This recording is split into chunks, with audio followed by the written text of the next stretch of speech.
Well fam, it's a Christmas miracle. Somebody solved the Easter egg that I hid in my too long FNAF video. If for whatever reason you're watching this and you're not a regular subscriber to my channel, my name is GiBi and I've been making content about Five Nights at Freddy's for a little over a year.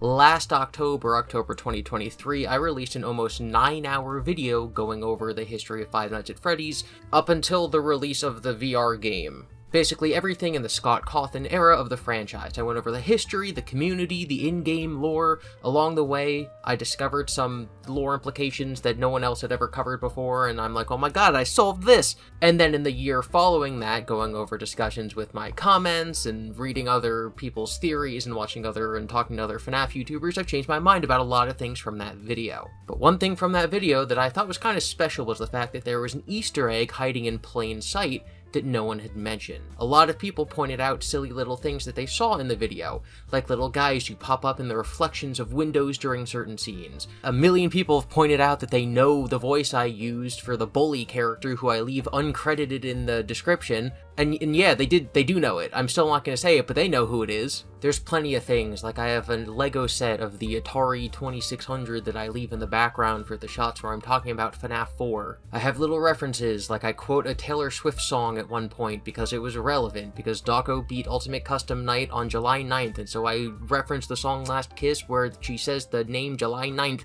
It's a thing. But no one figured out the clue that was in plain sight. And since people had gone so long without figuring it out, I thought it would actually be a good experiment.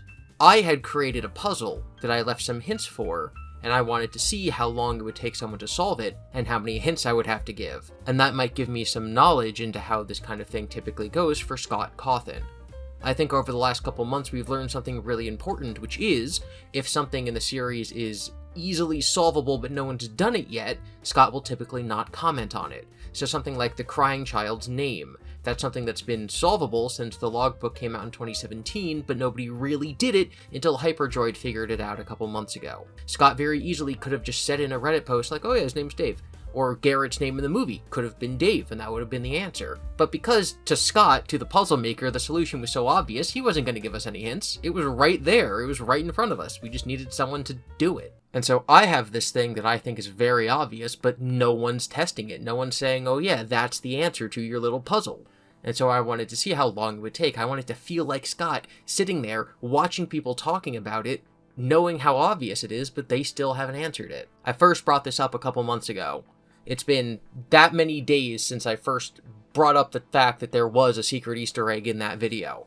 And until today being December 23rd, I hope I get this uploaded today, this might be a Christmas present, but until today, nobody had figured it out. What happened is the more that I mentioned it, people started wanting hints. And so I thought, you know what? I don't want people scrubbing through that almost 9-hour video thinking that maybe it's something that only appears in like one frame.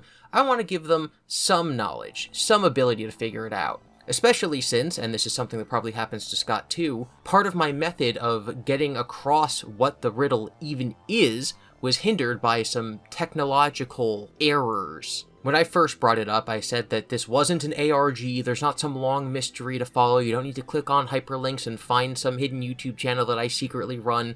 It's all just contained within my YouTube channel. I kept saying it's on my YouTube channel, and the reason I said that is because there are some serious hints toward the correct answer if you go back and you read some of my community posts. So that's hint number 1. Hint number 2, or hint number 0 maybe, is that I always refer to my almost 9-hour FNAF video as my too long video. I only started doing this a couple weeks after it got really big and I started making other FNAF content. But I call it my too long video for a very specific reason. The video is 1 second too long. I originally uploaded the video, it was up for a couple days, it got to 500,000 views, and then it got copyright claimed for a few seconds of audio that was played in the original FNAF 2 trailer that I had in the video. Because the video is over 6 hours long, YouTube will not just let me trim out that section, so I had to take the video down, put it back up. I lost thousands of dollars of revenue from this, and the video went back down to 0 views.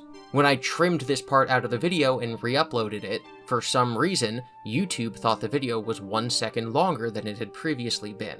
In my original video, because I wanted to be a little cheeky, I named it Five Nights at Freddy's lore in only 8 hours, 47 minutes, and 37 seconds, WR, world record, complete history timeline.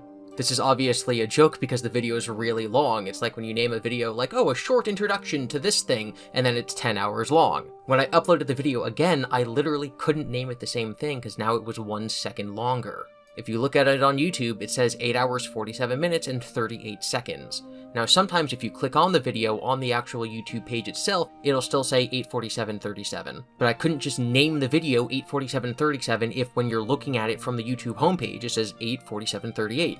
So I had to change it to 8:47:38, which means it's no longer the world record. It's 1 second longer. So it's my too long FNAF video. One of the other major hints I gave, beside the fact that you only have to look at my channel, that there's no links to click or messages to send anyone, etc., is that you need to know FNAF lore, and that you should probably look at the description. Everything I just said about the original video having a different title is mentioned in the description. Also mentioned in the description if you go down to the chapter titles, and so the last chapter title in the entire video is Lost the World Record by 1 second. So if you see that chapter title, even if you don't know about the original upload, you don't know that it was originally taken down, you didn't see the paragraph toward the top that says, this is a re-upload of Five Nights at Freddy's lore and only 8:47:37 world record complete history timeline, which was taken down over 500,000 views for copyright infringement, there's still something there. When I was first asked for a hint, I said I've been giving a hint every single time this topic's been brought up. And that hint is calling it my too long FNAF video. So if you put those pieces together, you might wonder why the title of the video is so important. So the hints you have are, you have to look at the description, it's my too long FNAF video, and one of the hints I gave is that it has something to do with the fact that I mentioned that Nolan K. Bushnell, the founder of Atari and Chuck E. Cheese, who Henry's based on in FNAF, is from Utah. A week ago, user Unfabulous helpfully wrote these down for other people to see to maybe help in their search. The only thing you need was this tab open and maybe some deep cut FNAF knowledge. The second hint is that I state in the video this is not a coincidence, Nolan K. Bushnell was born in Utah. Third hint is to check the description/title of the video. And a week after that, finally, Kira Adams has solved the Easter egg. The original title of the video, 8 hours, 47 minutes, and 37 seconds, that original length, of which the current version of the video is too long because it's 1 second too long, is the Easter egg. Because 84737 is the zip code of Hurricane, Utah. I made the video specifically the exact length of the zip code of where FNAF takes place. And I thought that was really clever, and no one picked up on it. No one saw numbers in the title of the video. This video got 5.5 million views. No one looked at the numbers in the title and thought, I wonder if those are relevant. And even when I said there is an Easter egg to find, no one thought of looking at the numbers in the title of the video. And yes, there was that little extra step where you had to look at the original title of the video, at the actual runtime when you open it in YouTube as opposed to the one when you're looking on the homepage. But yes, the Easter egg is that the length of the video is the zip code of Hurricane, Utah. My experience doing this has basically shown me that a lot of puzzles seem very obvious when you have the answer. So as someone setting the puzzle, I'm like, oh, this is so obvious, it's right in front of everyone. But not everyone knew that there was a puzzle to look for. Even after I said there was a puzzle to look for, people weren't looking in what I thought was the obvious place. They weren't looking at the thing that was out of place, which was the title.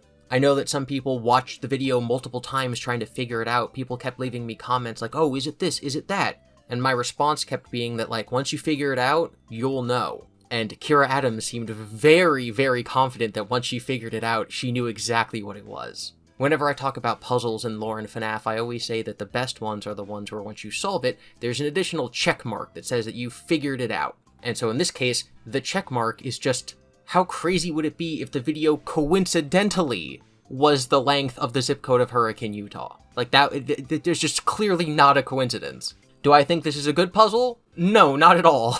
Was it supposed to be something huge that people were spending hours, if not days, trying to figure out? Also no, I just kind of wanted to see what the community would do if I dangled something in front of them. And so, as promised, now that you've solved this, Kira, you'll get a congratulations from Toto. Na zi chef neu ma leu will news ama leu say ish ra ya one z red one earth worst z net eve sta zes. Thank you all for watching. I hope that nobody's too upset if you think I sent you on a wild goose chase when that was the answer, if you feel like I didn't design the puzzle well or something. But yeah, I'm just glad this happened. Hopefully you guys were excited or you thought it was fun to participate in it. I will say that there is currently no other like ARG or anything on my channel. There's nothing else to look at. There's nothing going on. I haven't hidden anything in any of my other videos. This was the only one, okay? Not even being sarcastic. Like, I swear on Jesus' birthday. it's Christmas. Remember that Freddy stands for friendly, respectful engagement, discussion, and discourse yields success. Remember to be nice to each other in the comments. Consider supporting the creators you admire. Don't lose sight of the things that are important to you. Have a very, very Merry Christmas. And I'll see you in my next video.